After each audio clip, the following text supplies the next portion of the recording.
Mga pasaherong natanggong ang biyahe tungod sa trip suspension sa mga barko tungod sa bagyong Dante gipahilo na sa usa ka gymnasium sa Cebu City. Pipila kanila mianis dakbayan sa sugbo aron pagproseso sa ilang mga papilis padong sa gawas sa nasod.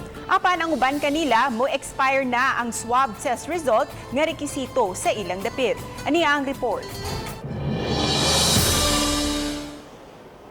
Kini ang gymnasium sa Barangay San Roque, diin temporaryong gipahilo na ang mga stranded passengers sa mga pantalan. Lakip kanila ang grupo sa mga bulanon nga nahingawa na kay mo expire naman ang ilahang swab test result.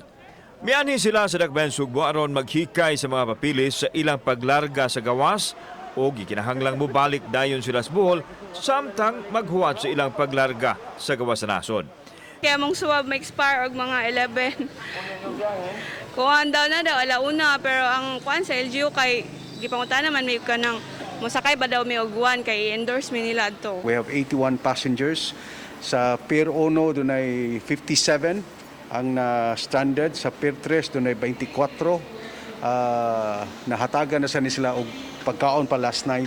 Giabagan hinuon sila sa DSWS sa Cebu City nga mihatag kanilang pagkaon, banig nga katulgan ug ubang panginhanglan. Ang pasayro nga padung sa Iloilo nakahinayak na busa paabuto na lang nila nga matugutan ang paglarga sa barko nga ilang kasakyan. Libre na mo silang pagkaon. Gabi pa niya naabot tay breakfast o kaning lunch nila. Mo bakasyon gihapon pero taga dito gid ko akong bana taga dire pero dire gid mi namuyo. Kauban si Cleofer Lumayag. Ako si Alan Domingo. Balitang Bisdak.